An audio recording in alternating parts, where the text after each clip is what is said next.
back to the Tan and J-Man Show. I'm your host, Josh J-Man Munt. Sitting next to me, Tanner T-Dog Lee. It's been a minute since we've been on, and we are glad to be back. How you doing out there, T-Dog? We're back. Like I was just telling you before we hit record, first episode we've done together since the night of the national championship game for college basketball. So it's like I said, it's been a minute. Yeah, it's been exactly a month then. So it's we'll see if we remember how to do this. I'm sure you said you felt rusty on your podcast last night. And we'll see how that goes for us tonight. Yeah. This is episode 493. You think, take a week, 2 weeks, 3 weeks, 4 weeks, whatever, be off, come back, you'll be fine. I think everybody'd be surprised if you just take 1 week off. Yeah. And then get back into it. Just kind of, I don't know, just human nature kind of messes up. 2 weeks ago I believe it was the first episode we've canceled completely. I believe so. We've moved days before in the 10 years of the show, but we've always found a day. But just due to scheduling conflicts, there was no way. And I tried to line up people. And this is a peek behind the curtain for all 10 and J-Man Show listeners and viewers. There's always so many people who know how to run this software. Yeah. That have filled in for us. So, and one of those guys being a good friend, Evan Webb, who hosted the show last week with my dad. So shout out to both guys for filling in. He knows how to run it due to his experience on the world-renowned, as he likes to say, Boiler Breakdown podcast. My dad was willing to fill in 2 weeks ago, but he didn't know how to run things. Yeah. Because, once you do it once, kind of get the hang of it, but if you're going in fresh without any experience, it's kind of tough to do. So, yeah, I was honestly, because it's been so long, I was nervous I was going to have to put a password in. And I was going to have to call you real quick because it was like 5:29. I'm like, oh, crap, I lost track of time. But luckily, I was ready to send you the link if needed. Yeah. So, that's all good. It had kept me signed in, so luckily. All good, man. All good. But happy to have you back. Happy to be back. Happy to be rolling here. I think I got a pretty good birdie or bogey question for you tonight. But like always, I hope you didn't see it anywhere type of thing. Because, we've had bad luck on that lately. Yeah. But it's an NFL-related question because we are going to be talking about the draft a little bit since we didn't get to share our opinions on the draft last week, which seems like it happened a long time ago. Instead of just 2 weeks ago. And I'll be honest with you. I was pretty much just following the Dolphins picks. I wasn't really in tune to anything else. I was right there with you with the Broncos, and then they traded back out of the second round to the third round, and they didn't even have that many picks. So, but since the year 2000, there have been 3 schools to have at least 2 quarterbacks start in the Super Bowl. Name those 3 schools. 3 schools have had 2 quarterbacks. At least 2 quarterbacks. Starting a Super Bowl. Mm-hmm. Okay. All right. I have to do all the quarterbacks in my head here. But no, that's a very good question. Hopefully, I did not see it. I will be honest with you there. I did not see it. Birdie or Bogey is brought to you by Jarrety's Place. Small town vibes, big time flavor. Jarrety's Place serves up fresh breakfast and lunch favorites that keep you coming back for more. Located 703 Main Street in Rochester, Indiana. Also brought to you by Arlington Public House. I really need to update that banner to have them both for the sponsor reads, but upscale cuisine and cocktails with a casual atmosphere located 703 Main Street, Rochester, Indiana. And I saw today they posted that with graduation season, high school graduation season, and college for that matter, upon us, if you're looking for the perfect space to host your open house, the Arlington Room is the ideal spot. Seats up to 70 guests. It's located in the heart of downtown Rochester. Extra parking available in the back. Easy, stress-free setup for your big day.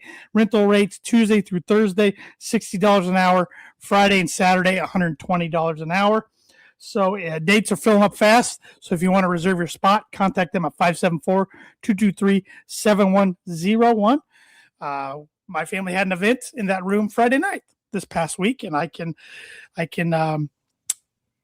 say that that's a very nice room to host events on. We've done that a couple of times throughout the years. So, when's the last graduation open house you've been to? Ooh, good question. Yeah, my gosh, we're of the age where we don't really know a ton of people that are graduating. I got invited to one 2 years ago. ago, or maybe it was last year, but I had a conflict with a golf tournament, and my wife went for the both of us. But one I've actually went to, I'd have to really think about that. I don't. It's been a long time. I was thinking it'd been longer for me, but then you said 2 years ago. My cousin's 2 years ago. I went to that one, but like before that, I think it was like 2016, maybe. Yeah, I think I was still living with my parents, probably. Yeah. Yeah. And before that, it was probably 2011 or something because we just, yeah. No, we're definitely at that age. You don't Don't go to too many unless they're close family friends or something. Yeah. And I also want to mention the weekend special over the weekend at the Arlington Public House was honey lime soy glazed chicken. Tender, perfectly seared chicken tossed in a sweet and tangy honey lime soy glaze, served over fluffy rice with fresh avocado. Very nice. There you go. There you go. So, all right, we got a lot to talk about tonight. We got MLB. I mean, we're only in the month of May. I feel like you don't really digest things until about 100 games in. Yeah. But Cubs are on a roll. Yankees are on a roll. Thought we'd hit on that. NBA playoffs. Round one is in the books. Pretty exciting round one, honestly. I've watched more NBA playoffs. It's the Illini factor with the Timberwolves mainly is who I've been watching, but I've been following them more this year than I have in past years for whatever reason. I think we kind of have some new blood in there a little bit. Yes. Yes. As opposed to years past. And then, of course, we're going to hit on the NFL draft a little bit. Kentucky Derby in the books. Sadly, I watched more of the coverage up to the race than I missed the race. I don't even remember why. It's funny how it has like 4 hours of pre-race coverage, then the race lasts like 2 minutes. Yeah. And again, I've been so kind of off the grid the past few weeks that I didn't even know the Kentucky Derby was being run until like an hour before, and I didn't even watch it. So I didn't know till like Thursday last week when I think one of my Facebook friends was down at one of the other races during the week, held at Churchill Downs. I'm like, oh, it's Kentucky Derby week. I always thought Churchill Downs was out in the middle of nowhere. It's like downtown Louisville. Like it's right next to their football stadium there. Yep. Drove past it before. So, would you ever go, given the chance to go? I don't think I'd ever buy a ticket to it if like somebody invited me. I think I'd go. I think it'd be kind of fun. I'd probably get kicked out for for dress code violation, but as you've seen before at 2 places, I've been refused in your younger years. Yeah. I think I'd go. I don't know. I don't think I'd like to stand around for however many hours before the real race happens, but I think I'd go. Yeah, I was trying to think like, where would the Kentucky Derby rank for you as far as one-day sporting events you like to attend? So, like, right away in my head, the Masters. No, Masters is multi-day. So, World Series, multi. Like one-day sporting events, which there aren't too many. Where would it rank for you? I mean, looking at it, I'd rather go to Kentucky Derby than like even the Indy 500. I think. Okay. So it'd be higher than any like race. As far as that goes, Super Bowl obviously would probably be number one. Then probably the college. I might choose the national title game for college basketball over the Super Bowl, too. I don't know why. I just love college basketball so much, and my team got close this year. My football team never gets close. So, then obviously the national title game for college football as well. But it's hard to even say that because there's still a playoff heading into that. But it is a one-day event, I guess. But if you I was gonna say if you do that, then the Super Bowl technically you could exactly but the same. I would probably put it. I'm trying to think of other sporting events where it's just a one-dayer. Well, you also already said no Indy 500, so that would be no Daytona 500 for you. Yeah, none of those. And as you said, the Masters is a 4-day event. Right. Not too many. There's not too many. There's not too many that I'm all that interested How about I'll count this as a solo day, even though it's not the Wimbledon final. Oh, that's a good one too. That'd be fun. Because I know that you gotta play other matches to get up to it, but it's the same as like the Super Bowl or college basketball title game or football Right. title game. You got to play, multiple games to even get there. Could even say like the gold medal game in the Olympics for basketball or something like that. That could count. I'd rank it solidly fourth. Would you rather go to a Kentucky Derby or MLB All-Star game? Oh, MLB All-Star game every day of the week. That's another one. Any of the All-Star games technically are one-day events. Home run derby, I think, would be a blast. Yeah. To go to. I haven't watched the home run derby in a while though. It's really lost its luster. Yeah, kind of like the NBA All-Star Weekend festivities too, and the NFL for that matter. I don't know of anyone that really watches the NFL stuff anymore, or NBA or MLB, any of that stuff. Nope. Nope. It's watered down. Yep, absolutely. But yeah, it was just something that came to my head today, and yeah, I'm probably like you. Like, I don't know, I might buy a cheap ticket because I think you can get in pretty cheaply. Right. You don't care about like really where you sit or stand type thing. It would be fun because you do have a pretty high probability of bumping into somebody important, somebody famous. Now, of course, I'm sure there's levels to the seating there where you get the super rich famous people have their own box or whatever, and then you have obviously general admission. Yeah, but still, you might be able to bump shoulders, rub shoulders, bump shoulders, run somebody over, whatever you want to do. But yeah, it's I know quite a few people who've went before and said it was fun. To go one time. I don't know too many people who went multiple times, but yeah. But with all that said, what do you want to begin with tonight? NFL, MLB, NBA? It's your call. It's your call. I'm leaving it up to you tonight. You're the host tonight.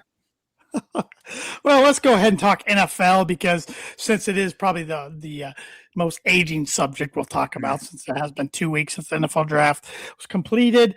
This was the least I've ever been locked into a draft. I didn't even. Yeah. I said I was going to come out with my mock draft, my one round, like I always do every year. Didn't get it done this year, so I apologize, everybody. That was all like 5 of you that were looking forward to that.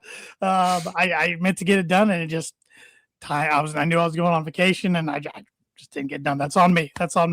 But I think there was no suspicion as to who was going number one for the last few months. Yeah. We knew Fernando Mendoza from Indiana was going number one to the Raiders.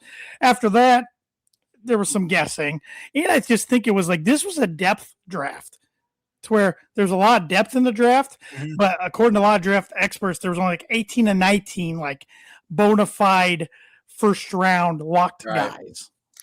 Right. This has been Mendoza going number one. We knew that since about January. Like we didn't think there was any shot anyone else would go number one, which some years are kind of like that. Other years you don't really know until maybe a few days before. Then it kind of gets leaked out. I guess that 1% in the back of my mind's like, it is the Raiders. Exactly. The Raiders. Yeah, that did bring some pause. There, but if Al was still alive, looking at 40 times, who's the fastest? Who's the fastest guy out here? But no, I think he'll be. He's an interesting fit there. Yes. He doesn't seem like a Raider. He doesn't seem like a Vegas guy. that either. But they've always had that reputation of being a super dirty sort of, and he's just not that guy. He's even said like, I'm probably not going to go to the White House with the Hoosiers because I don't want to miss practice sort of deal, which is not something you'd ever really hear a Raider say. No. It is interesting there after all the years of terrible quarterbacks where you have busts like Jamarcus Russell who's getting arrested and with purple drink and all that sort of stuff. And now you have Kirk Cousins and Fernando Mendoza, two of like the I don't even know what to call them. Like two of the most nerdy quarterbacks. There won't be too many 4-letter words thrown around in that quarterback room by either one of those guys. Probably not too many. But they're very similar. Honestly. They are. And I think they play similar too, coming out of college. Mm-hmm. And if Fernando's career ends up like Kirk, that's pretty dang good. Sure. Obviously, you want a Super Bowl. Superstar, Super Bowl winning superstar there. But how often does that happen? Honestly, You got to get lucky. But I think he'll be good there, and at least gives them a classier face than what they've had going 40 years, really. Mm-hmm. Very true. Very true. And, I was trying to think of like winners and losers in my head. Well, the teams that are picking up front always look like winners, usually, because they get a lot of picks. Yeah. They come away with the best players. Like, I thought the Jets had a pretty good draft, but they were picking up front. And again, just like the Raiders, a little bit. Okay, they're the Jets. They're the Jets. Right. So, right. And there's so many of these we got. I thought the Browns had a good draft, but how many times have we said that over the years? Exactly. Countless. I thought two teams that stand out as in the first round for me as having picks that kind of raise eyebrows a little bit. Number one, Arizona Cardinals. You have a multitude of needs everywhere. Jeremiah Love, heck of a football player. I think he's going to be an absolute stud at probably the best overall football player that was probably in the draft. Still, he's a running back, and that right. Picking him third overall when you're a team that needs a quarterback, although it was a bad quarterback class. It was. It seems like they could have gone a different direction. Yeah. And the team that I thought absolutely screwed up was the LA Rams taking Ty Simpson. I mean, you have a nearly 40-year-old Matt Stafford, might have, the last dance here this year or next year. You had a chance to go get a weapon for him or shore up your defense or something. And now you have a guy that's not even going to play. Right. That can't help the team at all. Sean McVay was visibly upset after the pick and during the press conference. And then it comes out afterwards that Les Snead and Simpson's dad are very good buddies, which also almost I don't even know what to call it, but it's just not even a good look to take him, let alone take him in the middle of the first round when you could have probably had him at the end of the first round or even in the second round at that point. I don't know what team's going to take a quarterback that was picking the final 10 picks or so. So that was really the team. The Cardinals can get away with it because again, they have needs everywhere, and Jeremiah Love's a heck of a football player. I've never been impressed with Ty Simpson, and then to go to a Super Bowl contending team. Who did they trade up for him there, or did they have? Yeah, they didn't. They didn't have a first round pick. Traded up for they that. They always trade out of the first round. So it was not a good look. I thought the Cowboys had a good draft. Said that a lot in the past. I mean, drafting well is not their problem, though. No. I mean, Ohio State. How many first round picks did they have? My goodness, every other pick it seemed like was Ohio State guys. And saying in numbers, Indiana had 8 guys selected. That was more than they've had in like the last 20 years combined. Yeah. Yeah. So, and as they should. I mean, they're the national champions, But yeah, I in looking as a Bronco fan, looking at their draft, like I said, they didn't pick till the third round. All right. Then they got defensive tackle from Texas A&M that honestly I had not heard of before they picked.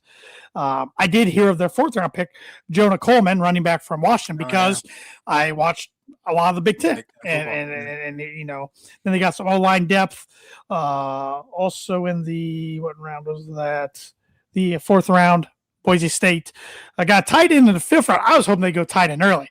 I wanted Max Clare, old Purdue, and Ohio State. He went to the Rams the pick before. The Broncos were coming up in the second round. Then they traded out, which tells me they might have had their sights on him, which I thought going in the second round was pretty good for him, considering that Ohio State didn't use him that much. Yeah. And then they got a Illini in the seventh round, Miles Scott. Oh, safety. Yeah. And then they got tight end from Utah, seventh round. And then they ended up having Mr. Irrelevant because they had some trades. So they were supposed to have 1 seventh round pick. They ended up with 3.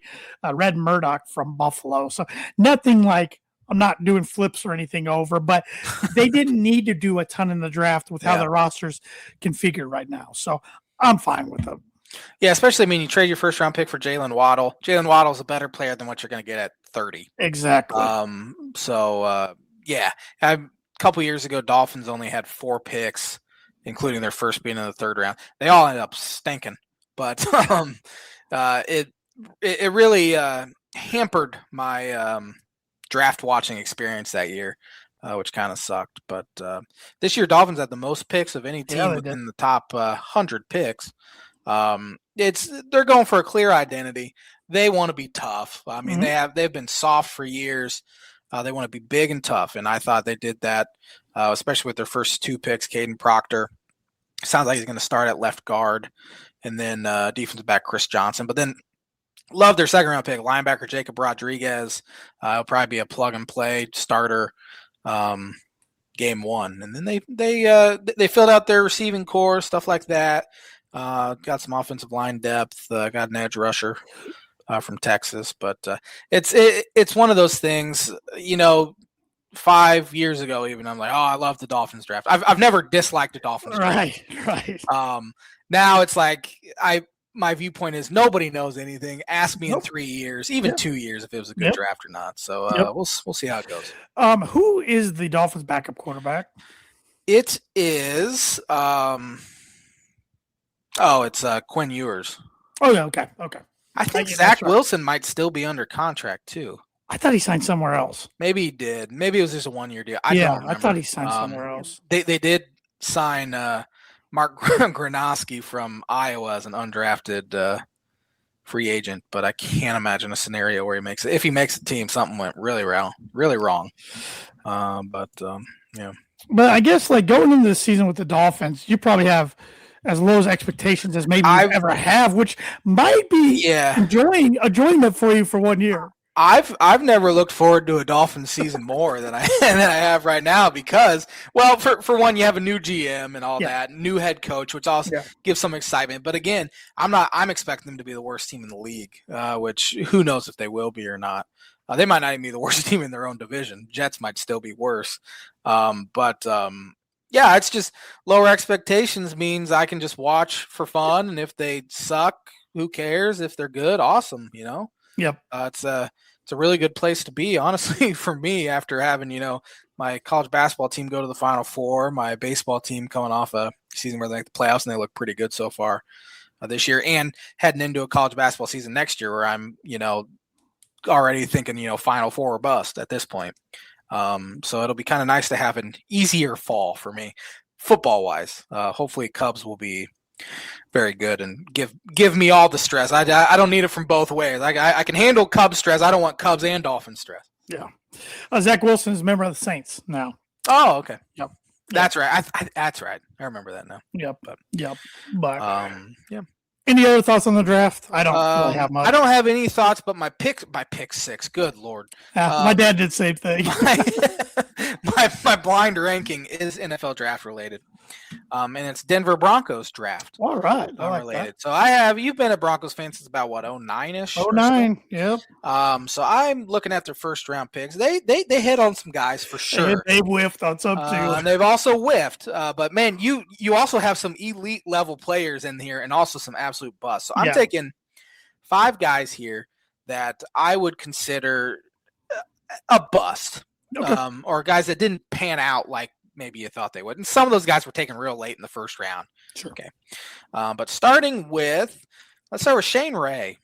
Shane Ray, yeah, I remember being thrilled when the Broncos got him in 2016 because he fell. Yeah. He had the marijuana thing come up, and he was supposed to be borderline top 10 pick. He fell clear to, I don't know what that would have been after the Super Bowl, so they're picking late in the first round. 23rd. And then he just he had some injury problems and just never became the player everybody thought he was going to. Even after he left Denver, he went to Baltimore, and I think he played 1 more year, maybe 1 or 2 more years. Yeah. Highlight for me for Shane Ray is he had a scoop and score sack against Andrew Luck, and I believe it was that year to clinch a game against the Colts in Denver. Oh. But I'm trying to think in my head. I know some others. I'm going to put Shane at 3. Okay. Yeah, safe. Noah Fant. Yeah, I was pumped to get this guy out of Iowa. Watched him a lot in Big Ten. Remember him torching Purdue. Fast tight end, could catch, couldn't block. You knew what you were getting with him. He was a receiving tight end only. Never panned out in Denver at all. Went to Seattle, didn't pan out. I think he was a Bengal last year. He's still in the league. Yeah, he's bouncing around. He was part of the Russell Wilson trade. I do remember that. I liked Shane Ray better than him, so I'm going to put him at 4. All right. Let's go with Sylvester Williams. I knew Sly was coming up. Honestly, I wasn't thrilled with the pick because defensive tackle late in the first round. Boring pick. That was the Manning era. Like, don't need a whole lot. Yeah. But he had a fine career. He went to Tennessee on a bigger money contract and then never really panned out there. I'm going to put him at 2. All right. Robert Ayers. Robert Ayers from Tennessee. okay player, shouldn't have been a first round pick. Looking back on it, I'm hoping I know you well enough to know who you're going to go with at number 5 as of the 5th. So I'm going to put Robert Ayers at number 1. All right. Should I go this guy or should I go another guy? Paxton Lynch. I'll throw you a bone. And I'll be honest, I was more excited about Paxton than any. No, I thought it was going to be Paxton. I thought either Paxton or Garrett Bowles. Garrett Bowles ended up having a. I know, but you were with me for both of them, and how ticked I was at Garrett Bowles' pick, and how pumped I was at the Paxton Lynch pick. There was a fist pump in my little apartment in Rochester for the. I was excited. I'm like, all right, we got this guy. He's athletic, big guy from Memphis, can sling it. Didn't realize he was an idiot when he came to the football IQ. Didn't want to study the playbook. Tried to study Madden. Thought that was enough. I was in Denver for his first career start against the Falcons in 2016. Did not go well. I think he only started 5 games, if I'm not mistaken, in his career. I even had a Paxton Lynch jersey. I was pumped for the guy. Still have it. I wish it was in arm reach. I still have the Sports Illustrated cover. They did like 4 of them after the draft. He was one of the guys. Biggest first round bust since I've been a Bronco fan. He was a guy that was like thought of as potential number 1 overall pick, and you're getting him at 26 or whatever he went. Yep. And absolutely. But I will also never forget when I saw you wearing that Paxton Lynch jersey for the first time. I think we were walking into Wings Etc. and you took your coat off. I'm like, you got to be kidding me. Yep. What an idiot. But that's not still in my collection over here in my closet. That thing's long gone. Went to Goodwill's, somebody else's. One man's trash is another man's treasure, I guess, sort of thing. But he bounced around every single football league you can think of. Yeah. XFL, UFL, CFL. He was in an arena league this past year in Colorado and tore his ACL. Oh. So, I mean, the guy obviously loves to play football. Yeah. Just not very good. Yeah, his I'm sure his Wonderlic score was very low. It was, I think, the lowest for a QB ever. Lamar Jackson's was pretty low too, but he ends up coming multi-time MVP. But yeah, he can get away with it. But Pax wasn't a good one, but they've hit on some too over the years, like you said. So, but that was a good list. I like that. That takes me down memory lane a little bit there. So I'm gonna have to do one of those with you for the Dolphins one of these days. I might have. There's so many of these. Too many guys to pick from for that one. Jake Long. Actually, he wasn't too bad when he was healthy. He was a Hall of Fame level player. Yeah, when he was healthy. Yeah. I can't remember his first name. Jordan, the linebacker. Deion Jordan. He would have been number 5 for sure. There you go. But that is the blind ranking segment, which is brought to you by Proforma Prince Hugh Promo Group. If you're looking for a trustworthy, dependable resource for next trade show, company picnic, or sales meeting in 2026, Proforma Prince Hugh Promo Group has over 50 years combined experience in promotional products and commercial print. They strive for fast and efficient response to all your print needs, so you look no further. Let them be your one-source print and promotional company today by giving Barbara Van Weinsberg a call at 574-210-3815. Do you want to get educated? I need it. All right. On this day in 1869, 1869, the Cincinnati Red Stockings, now the Cincinnati Red, play their first official baseball game where they defeated the Great Western Baseball Club 45-9. Wow. Yeah. That game probably lasted a while with 45 runs. The first baseball, you should know this one for one. 1871, first baseball league game in the National Association of Baseball Players. Fort Wayne beat Cleveland 2-zip. I had a feeling when you say you should know this one was going to be something Fort Wayne related, but I did not know that one, so I'm getting educated today. Yeah.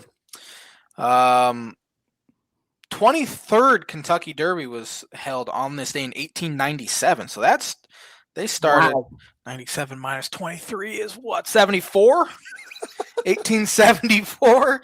They've been doing the Kentucky Derby.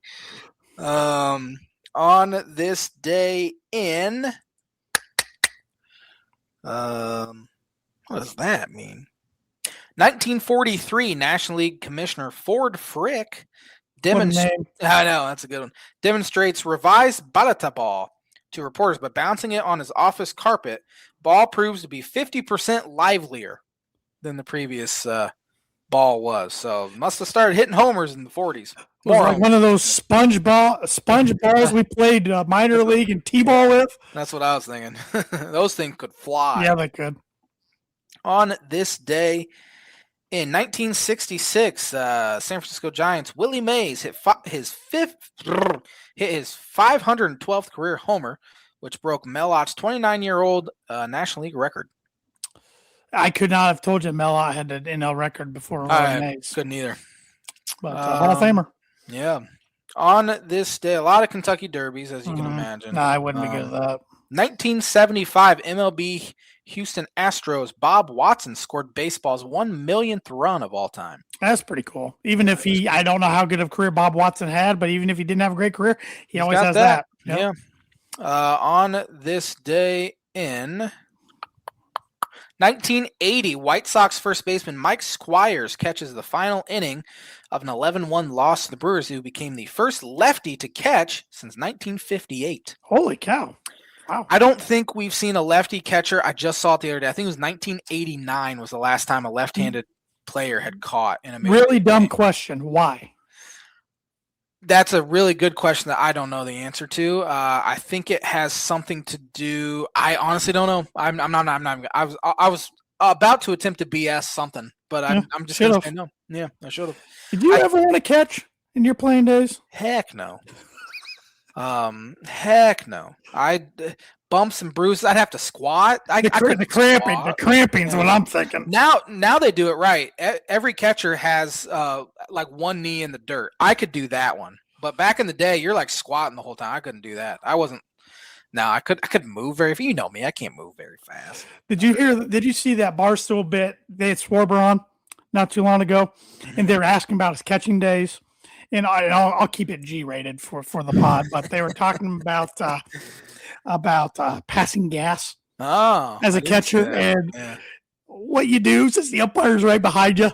Go check it out. It was hilarious. Well, Schwarber was on Anthony Rizzo's new podcast, The Lovable Reunion. Him and Ross are doing a 10-year reunion where they're interviewing all the guys. So I've been listening to that pretty religiously. And they had Schwarber on, and he was talking how literally the first time he caught for the Cubs, Brandon Crawford, who was a shortstop for the Giants, he had in the scouting report, it was literally when in doubt, spin it. So it meant when in doubt, if you don't know what to call, throw a breaking ball or something. So he gets to a 3-2 count. He's like, the scouting report says to spin it, but I'm scared of walking him. So he calls a fastball instead of just spinning it. Hits a 400-foot homer, and he comes back to the dugout, and Mike Borzello just rips into him in front of the entire team. And David Ross came up to him afterwards and goes, "You'll probably never do that again, will you?" Nope, never will. On this day in, let's see. Now we're in the 90s. Not great. On this day in 2002, Barry Bonds hit his 400th homer as a San Francisco Giant. Yep. He became the first player ever to hit 400 homers for one team and 100 with another team. Wow, that's amazing. Yeah. On this day in 2015, who won the NBA MVP? Oh my gosh, 2015. Steph Curry? It was Steph Curry. Good call. That's always a good guess. Yeah. Not when he entered the league, really. It is. And that is going to do it for On This Day this week. It's pretty good. Yeah, pretty solid. On This Day is brought to you by, like it is every, Blue River Digital. Blue River Digital is a full-service smart marketing agency. They help businesses simplify marketing and grow with intention. Their focus is on systems, strategy, and long-term results, not hype or one-off tactics.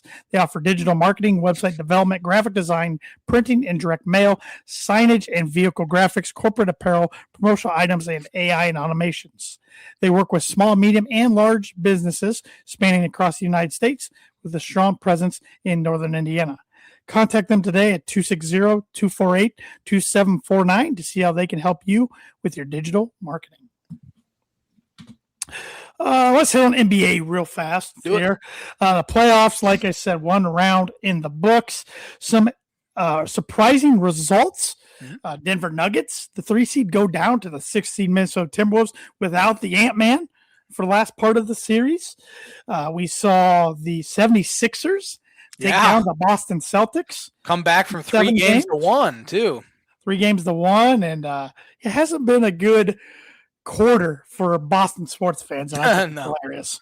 No. Well, they did go to a Super Bowl. They got smacked. They did get smacked. But, and then the Red Sox are awful. The Sox Bruins, yeah. I think, lost their series to the Sabres, I think. And then now the Celtics. So. Yeah. Pistons came back from 3 games to 1. Down where they were down sizable in game 6 against Atlanta, and Atlanta made 1 field goal from the 4-minute mark of the third quarter on. You mean you said Atlanta? Pistons played Orlando. That's what I meant. Orlando. Okay. Hawks got absolutely murdered. Gosh. That's where I was going with it. 51-19 at one time. Yeah. It was 51 points I think they ended up winning by.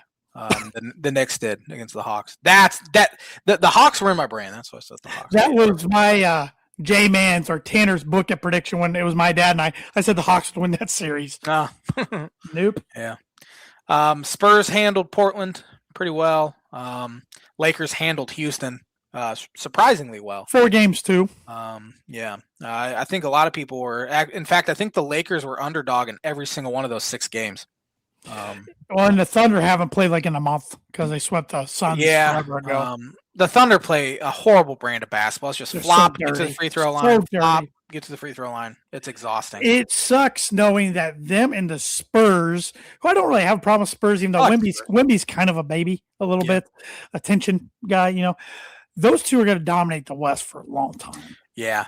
Hopefully, well, I guess it won't really shake things up, I guess, but if they are to add expansion teams and maybe some Western Conference teams come to the East, I guess it won't really affect Oklahoma. Grizzlies and Timberwolves. Yeah, but those aren't. I mean, yeah, Minnesota's good, I guess. Yeah, but Memphis kind of already ruined their window. I've always kind of liked San Antonio because I was always a big Tim Duncan fan, Manu fan as well, and now it's kind of fun after 5 years of being bad that they're back. Yeah.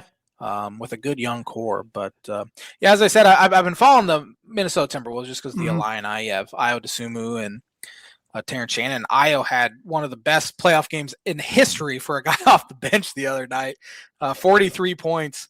So that was really fun, especially without Ant. And then he was hurt for game 6, and Shannon had to start. He had 24 points for him. So they've gained a lot of Illini fans over the past couple weeks. And not too far away.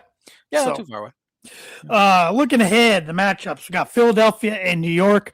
Who do you like to win? Because I don't know about you, I don't like either team. No. Give me the Knicks. Embiid has never been to a conference finals, and I imagine that's going to continue. He's darn good when he plays.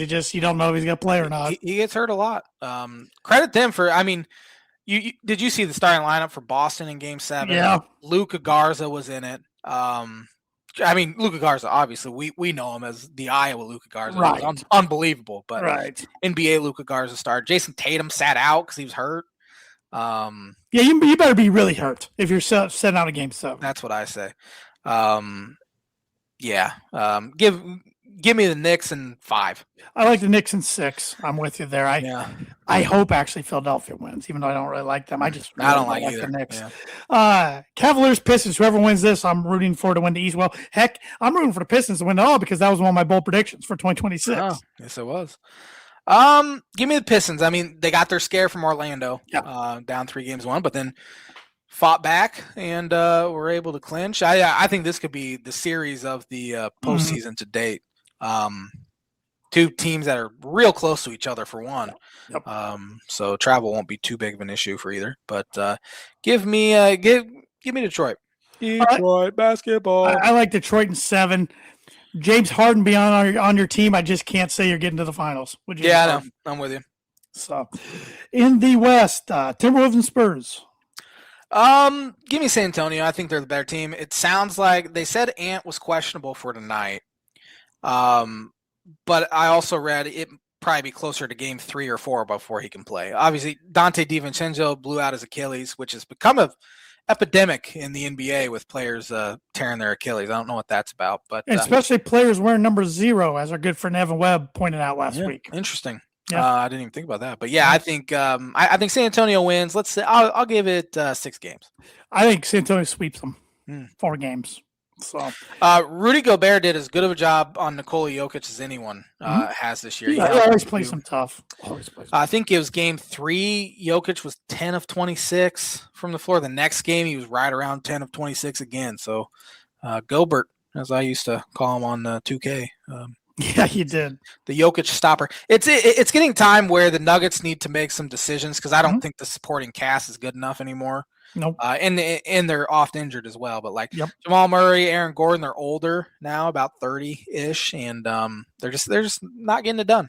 Yeah, I think their transfer window is closed. Probably closed. I think. Yeah. So I think they are what's happened to the Bucks a couple years ago is happening to Denver. And who knows if Jokic is that type of guy to be like, I want out to go. Says he wants to stay, but he doesn't seem like the type. Giannis the same way too.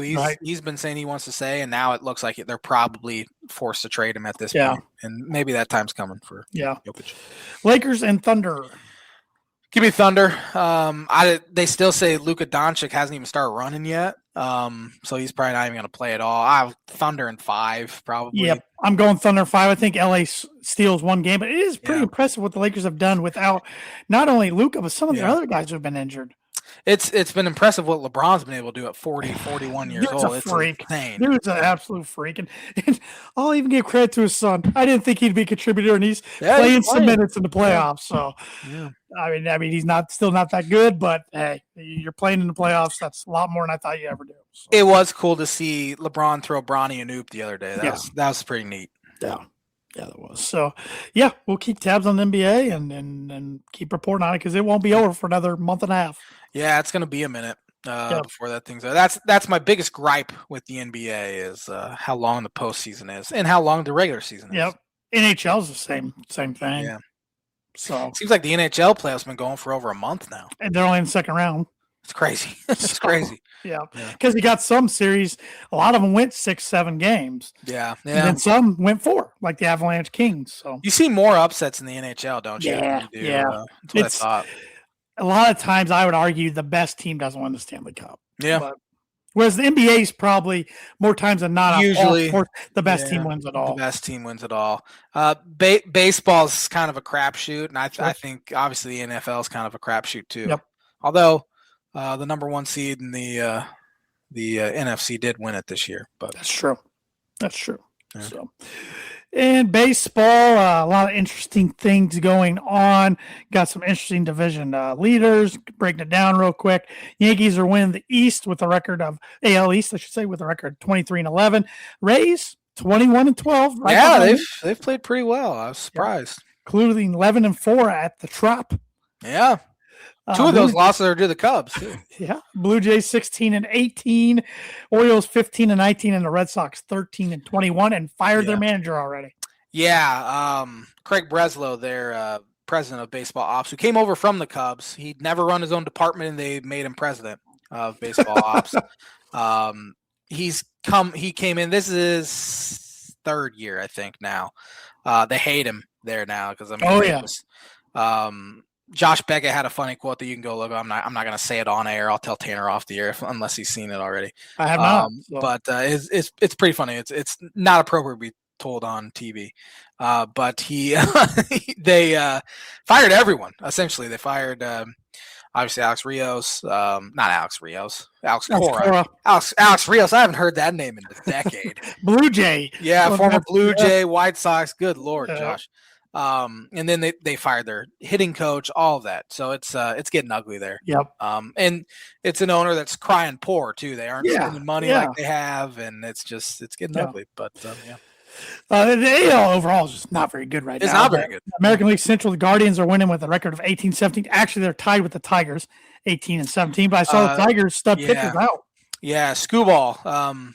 He got banged up in his start against Atlanta over the weekend, or maybe it was last week, and he stayed in. And now he somehow convinced him to stay in.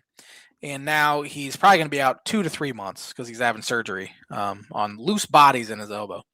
And he's an impending free agent too, who's probably looking at $400 million at least this offseason. So not good. The White Sox hanging in there a game and a half behind at 16 and 18. The Royals are 15 and 19, and the Twins 15 and 20. So it's 3 games separate last place and first place. White Sox, man, they have that Japanese guy, Murakami. Is that his name? 13 homers. Yeah, the Southside Samurai is what they've been calling him. Oh boy. But no, he's the league's going to catch up to him eventually, and it's going to look ugly. But right now, he's hitting homers. He has, I think I saw 27 hits. He has 13 homers and 14 singles. Yep, I've seen White Sox fans say strikes out, hits homer almost every time. Then you can do that for a month or two, but then the league's going to catch up, and you got to adjust fast, or you're done. So you might not agree with this, but I'll say they deserve to have something to be excited about. Yeah. No, no. Disagree with that. And then the American League West, the Sacramento, if you want to call them Athletics, are leading right now 18 and 16. The Rangers are 16 and 18. The Mariners are 16 and 19. The Astros are 14 and 21. And the Angels are just pathetic, 13 and 22. Yeah, the Astros are done. They can't pitch anymore. They're old. The Mariners have been very disappointed. The A's, though, they have good young core there. And Nick Kurtz for them, first baseman, had an awesome rookie year, over 30 homers. He had a streak of where he had walked in over 20 straight games, which I think he even passed Barry Bonds for like the longest streak of his career, which is crazy that, for one, Bonds only walked 20 straight games once or twice or something like that. He might have done it multiple times, but that was his longest streak. But yeah, they're the American League stinks. There's more teams in the NL Central over 500 than there are in the American League total. So, which NL Central will be the last division we hit on here in the NL East. My favorite storyline in all baseball right now. You got the Braves 25 and 10, 8.5 game lead. Already in this division. I mean, I know it's May 4th, but I almost want to wave the white flag in the division almost. Yeah, good for the Braves. After having a very disappointing year last year, they've really bounced back. Phillies are old, and they had I think a 9-game losing streak at one time.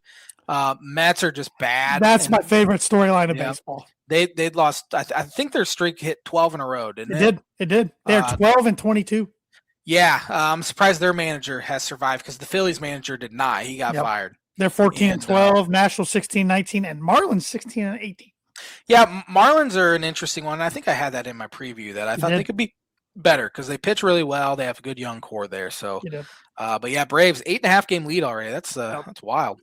NL West looks like it's going to be a 2-horse race. You got the Dodgers 21 and 13, Padres right behind them at 20 and 13. Diamondbacks, I guess, are only 4.5 out, but they're 16 and 17. Rockies somehow aren't in last at 14 and 21. That's the Giants at 13 and 21. Yeah, obviously the Dodgers will win that division going away. Padres, I think, are a very good team as well. I think the Diamondbacks are solid. They've struggled pitching so far, but I think they have the talent there to be a playoff contending team. Rockies stink, but they are better than the Giants. The Giants cannot score. They are dead last in about every offensive category. It's getting very early there already for Tony Vitello, their manager, who came over from University of Tennessee. And he's kind of I think he's kind of settled in a little bit, but the first week he was treating it like it was college baseball again, where he's saying, like, after a loss, he's like, we really got to find a way to win tomorrow, that sort of stuff. When you have a 162 game season, you can't be doing that, getting so high and so low after each win. But they've kind of carried on his personality. They've been getting in some fights, which is kind of the Vitello personality of talking trash, although the Giants haven't really been able to back it up. And then NL Central, got a lot of good teams here. Cubs in the lead, 22 and 12. Reds at 20 and 14. Cardinals a surprising 20 and 14, in my opinion. Brewers 18 and 15, and the Pirates 19 and 16. Did you see what happened in the Reds Pirates game on Saturday? Yes, the Reds walked 7 straight batters, which is a major league record. Tied an MLB record. I don't know. The Pirates are kind of up and down. They've been look great, and then they get swept. Look great, and then they get swept. Reds had really kind of controlled the NL Central up until the past week or so, and the Cubs have just been on fire. Like, that's the situation. They've won 15 of their last 18 games, which includes a 10-game win streak and a 5-game win streak. And they're on a current 5-game winning streak. And they've won 11 straight games at Wrigley for the first time since at least 2008. So they're playing a really good brand of baseball right now. They're playing great defense. They're hitting the ball at the ballpark. I think they were leading Major League Baseball in on-base percentage. They're second in walks. They're, I think, second in walk-to-strikeout ratio.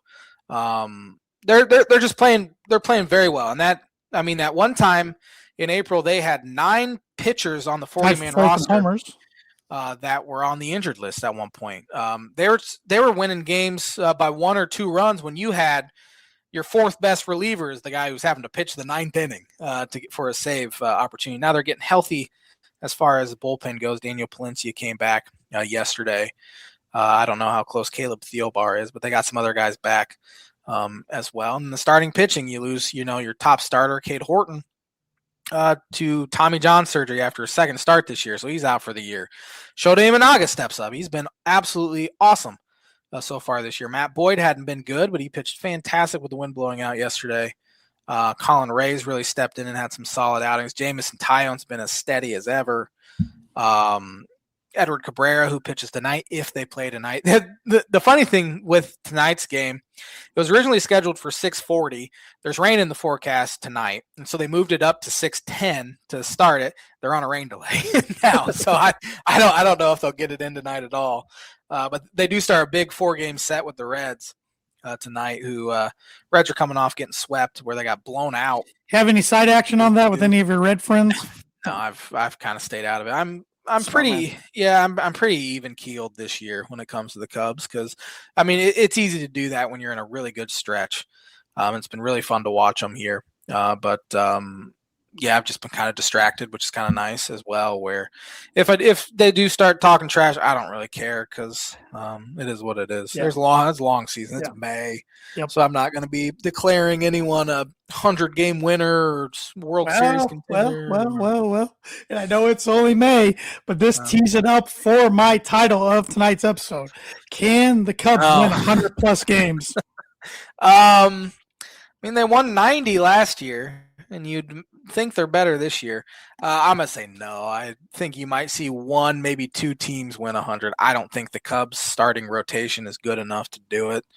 Their offense absolutely is. They're going to have to be with Cade Horton going out in the trade market for sure for starting pitcher, especially with Justin Steele had a setback as well from Tommy John surgery last year. I thought maybe he could be activated around Memorial Day. Now it's probably looking closer to the All-Star break-ish or after the All-Star break, which, and again, you don't know what you're going to get from him because he hasn't pitched in, at that point it'll be 15 months or 16 months since he pitched. But I'm going to say I think they're capable of it, but if I put a percentage chance they get there, I'm going to put it about 5% they get there. I think they're the best team in the division, and hopefully it continues to play out that way. Maybe my book comes true that they win the National League. Not my book, my bold prediction. My bold prediction. Maybe.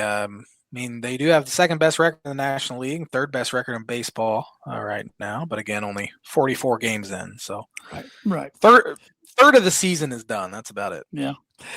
Just like a third of the year is done. The calendar year is done. Yeah. It's crazy. Speaking of booking, any booking predictions for you for the week? I was thinking about that. I was going to do it during the NBA and I forgot. So I'm going to have to go back to the NBA here. Let's see. What can I do? I think every better seed will win in this the series. Yeah, we won't even know by next week if that happens, unless they all sweep. But even if they all sweep, I think they'll probably. Yeah, we can always revisit it though. We can revisit. Yeah. It's in the record books now. It's in archives. Yeah, yeah. Knicks, Pistons, Spurs, Thunder all win. Yeah. So. But J-Man's Book of Prediction of the Week brought to you by Travis Wottring Insurance Agency for Life. Home auto, business, renters, workers' comp, and farm insurance. Contact us 219-869-4561. And I think you kind of mentioned this earlier. If you were to pick any upsets in that series, due to you saying this series could be the best, I'm assuming you would take the Cavs. Yeah. That's a 1-4, I think is what that is. We have a 1-4. I think the the Lakers is a 1-4-2 unless the Lakers were a 5. I think the Lakers were 4 though. I think they were 4. But again, without Luka Doncic, they're banged up. I just don't think they can do it. And then we have what's the other one? What's the Knicks? Is that a 3-7? Were the Knicks a 3 or were they a 2? Or the Celtics were 2, weren't they? Celtics were 2, so Knicks would be 3. 3-6. That'd be 3-6. No, because the 2C played the 7. Yeah, which was the Celtics. They lost. Oh 6. Yeah. Duh. So, Yeah. 3-7 and then 2-6. 2-6. Yeah. Yeah. Numbers. I know. I'm struggling with them. Anything else baseball related that you want to hit on before we get to back to the Brady or Bogey question? Not that I can think of. I may go look and see here real quick. Nothing really all that big. Anthony Volpe, who'd been the Yankees starting shortstop for about 4 years now, who was much maligned because he was not very good for them, and for some reason they loved him there, or the team loved him anyway. He was always below average hitter, below average defender, but it's something about being a Yankees shortstop when you come through the farm system. You have this heightened sense of worth. The fans give you. Some guy kind of made it that way. Yeah, number 2. Jeter kind of ruined it for everyone. But he'd been hurt for the first part of the year, but they just optioned him down to AAA. So they're finally learning. Yep. And rest in peace to John Sterling, who passed away. Yes, passed away today. So legendary voice there of the New York Yankees.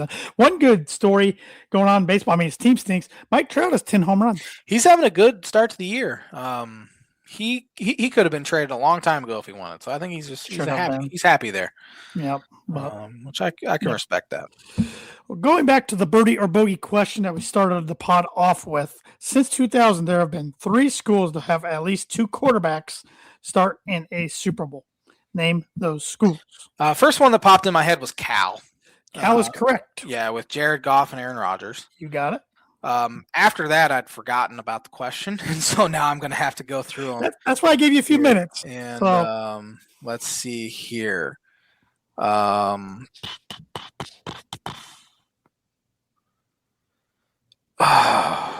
This should have been a fairly easy question for me, and the Cal one I got right somehow. Going back, I think Jalen Hurts is the only Alabama. Was there an Oklahoma guy? I don't know if are you counting Jalen Hurts as Alabama or Oklahoma? I don't think it matters for either. Peyton Manning was Tennessee. Tom Brady, Michigan. Ben Roethlisberger. I don't think there was another Miami, Ohio starting quarterback. Was there? Man, Flacco went to Delaware. I don't think there was another Delaware guy. This is gonna make me mad. I don't think there's another Texas Tech guy. This is embarrassing. I can't even think of quarterbacks that have played. Wisconsin's only had Russell Wilson, unless I'm missing somebody. Peyton. But you could just give it to me. Could count Russell as another school too, but yeah, but Phillip Rivers never got there. It doesn't matter. Yeah. You waving the white flag? I'm waving it. Delaware. Rich Gannon and Joe. Oh my gosh! I literally said Delaware, and I didn't. I'm like, oh, he just said Delaware. He's gonna figure it out. Yeah. In Boston College with Matt Ryan and Matt Hasselbeck. Oh yeah, I'm okay with waving the white flag there. I wouldn't have gotten either of those. That's a tough. That was tough. That was a really good question, though. Thank you. But thanks for watching the Tan and J-Man show. We'll be back at her next Monday with another episode. Hopefully, we'll have some more to talk about because it's getting that time of year that it's kind of bad. Rambling time. Yep. Have a great week, everybody.